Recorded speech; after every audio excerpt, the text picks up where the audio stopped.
ceza indirimi veya af diyelim bir meselesi var. İşte bunun gerekçesi makul bir gerekçedir. İşte FETÖ yargısının mağdur ettiği kişilerin bir nebze mağduriyetinin giderilmesi niyetiyle yapılmış bir tasarıdır. Fakat tasarının ismi böyle olmasıyla beraber içine baktığımızda aslında FETÖ'den mağdur olan insanlar dışındaki kesimlerin tabiri caizse faydalandırılacağı, mükafatlandırılacağı, fakat ciddi manada FETÖ'den mağdur olan ve özellikle 28 Şubat mağduru dediğimiz İslami kesimin de tamamen göz ardı edildiği bir tasarıdır. En azından bir göz önüne alsınlar, yani bir yeniden yargılanma olabilir, hakikaten bir ceza indirimi, infaz yasasında bir değişim olabilir, yani bu kadar ağır bir infaz yasası olmasa bile bu insanlar zaten şu an çıkmıştır, dışarıdadır. Allah razı olsun. Yani 19 yıldır bizim cezaevinde bulunan arkadaşlarımız var, belki günlük ekmeğine muhtaçtır. Yol parası bulamıyor, buradan Diyarbakır'a veya Bitlis'e gidip gelmedi. Ama biz hep diyoruz, evet Müslümanlar kardeşler ama biz hiçbir tanesini yanımıza görmedik. Bir gün adresimizi alsaydılar veya isimlerimizi alsaydılar, bizim camiamız belliydi, partimiz belliydi, kurumumuz belliydi. Acaba bunların mağdurları kimdir, haksızları kimdir, aklıları kimdir? Mesela bu FETÖ'nün derbesi bütün dünyaya, Türkiye'ye yanlış oldu. Ama bir yanda da bizi de temize çıkardı. Nasıl temize çıkardı? FETÖ derbesi yapılmadan önce herkes bizi terör biliyor, terör gücüyle bakıyor. Şimdi bizim Van'da 47 kişilik bir ana dosyası vardı. Van. 47 kişiye 13 tane idam verildi. O 13 tane idamın içinde 2 tane üyesi FETÖ'den şimdi cezaevinde. Yani o zaman cezaevinde. Şimdi çıkmış mı bilmiyorum. Hükmü verenler. He, hükmü verenler. Bir başkan vardı. Başkanın ismi Faruk Bey'di. Faruk tarafsız bir insandı. O çok kişileri tahliye etti. Bu cezaevinde şimdi 36 yıl ceza alan bu 2 tane üyenin yüzünde. FETÖ'cüyle. Biz cezayı da aldık. Cezaevinde de yattık. Akrabalar tarafından, çevremiz tarafından hep terör gücüyle bize baktı. Ama FETÖ bizi terör sınıfında çıkarttı. Şimdi biz terörden çok şükür çıkmışız. Ki eğer biz terörse FETÖ'cülerin cezaevinde ne işi var? Onlar terör değil. Eğer onlar terörlerse ama biz değiliz. Sen 19 yıldır bizim çocuklarımız cezaevindedir. 19 çarpı ne yapıyor? 38 bayramdır. Biz evlerimizde ağlamaklarla, gözyaşlarıyla analarımız, kardeşlerimiz, bacılarımız öyle. Ama bir gün kimse bizi sormadı. Gerçekten hiç kimse bizi sormadı. Yani bir gün sorsaydılar ya öyle milyon paranız veya o çocukların öldü kaldı veya durumunuz ne olduysa kaç yıl ceza verildi. Biz eğer zaten bir örgüt, bir terör örgütü de olsa 19-20 yıl herhangi bir eyleme, bir silaha, bir başvuru yapmasa o kendiliğinde zaten zaman aşamasına geliyor. Ve devlete karşı biz 2000 yılında şimdiye kadar eğer sizin düşündüğünüz gibi de olsa biz ne yapmışız? Ama utanmayız. Yani bu diğer fail meşruları hepsini bize yüklediniz.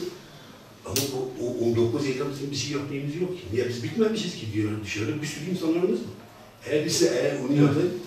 Ama buna kimse yanımızda olmadı. Yine de biz şimdi destek istiyoruz. Diyoruz bizim elimiz, belki elimiz daha uzak. Bizim götüremediğimiz, iletemediğimiz bir yerlere siz iletin. Bu yolda ve Müslümanların gördüğü mağduriyetlerin söz konusu bile edilmemesi ya da bunların tamirinin yönüne gidilmemesi Müslüman camianın hakikaten ve da Müslüman kamuoyunu ciddi anlamda yaralıyor. Bizim imanımızın gereği bir Müslümanın eline bir şey baktığında bizim de canımızın yanması gerektiğidir. Ki hakikaten Türkiye'de Müslümanlar olarak da dünya coğrafyasında, İslami coğrafyada birçok mağdur, mazlum insana yardım götüren, onların haklarını korumaya çalışan hamdolsun bir imana ve inanca sahibiz. Bununla ilgili dediğim gibi bizim istişarelerimizde, gerek bizim çalışmalarımızda ya da sivil dayanışma inisiyatifi olarak Van'da yaklaşık 40 derneğin teşekkülünün oluşturduğu ortamlarda da bunu konuşuyoruz. Hatta dün akşam da bununla ilgili bir yol haritası ile ilgili bir karar da aldık. İnşallah cumartesi günü, haftaya cumartesi günü size de bir komisyon oluşturduk daha doğrusu önce. Bir komisyon oluşturduk. Onunla ilgili yapılmış, hazırlanmış tüm raporların hepsi gündeme getirilecek. Bu raporlar tekrar okunacak.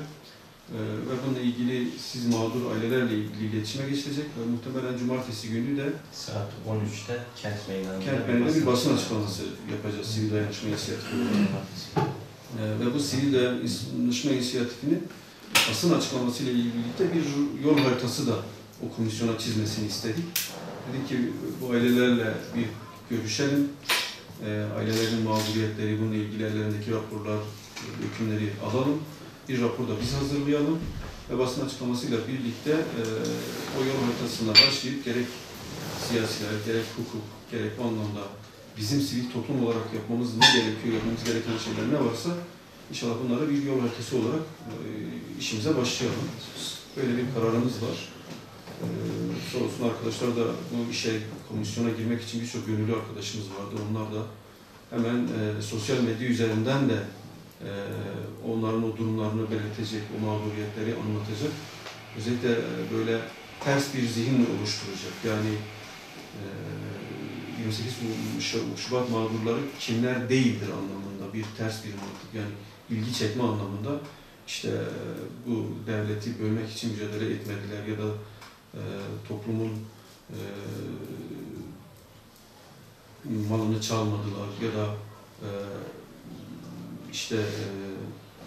bunun gibi benzer şeyleri ters bir yolla anlatmaya çalışacaklar ve biz sosyal medya üzerinden de bir kanal oluşturup bunu duyurmaya çalışacağız basına ve basın metinleri oluşturup basın gezilecek. Hakikaten önemli bir durum. Biz bu imtihanın sizin açınızdan çok zor geçtiğini biliyoruz. Rabbim yardımcınız olsun.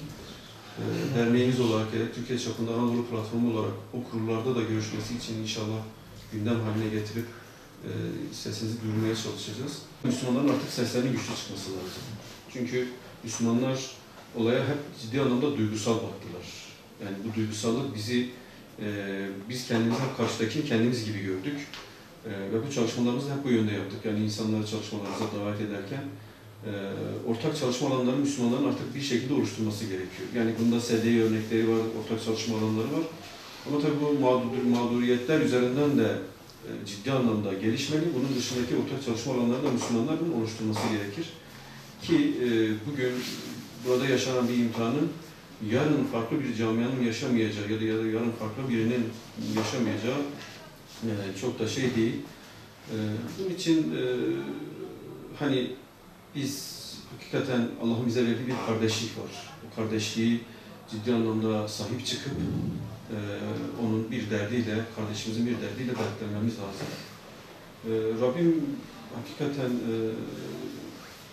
buradaki abilerimizin, amcalarımızın bir an önce çocuklarıyla, kardeşleriyle kavuşmasını nasip etsin. Bu adaleti bir an önce inşallah tahsis etsin.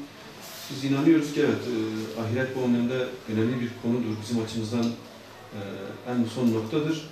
Ama biz bu dünyada bu süreci geliştirmek için inşallah elimizden geleni ve katkıyı sunmak istiyoruz.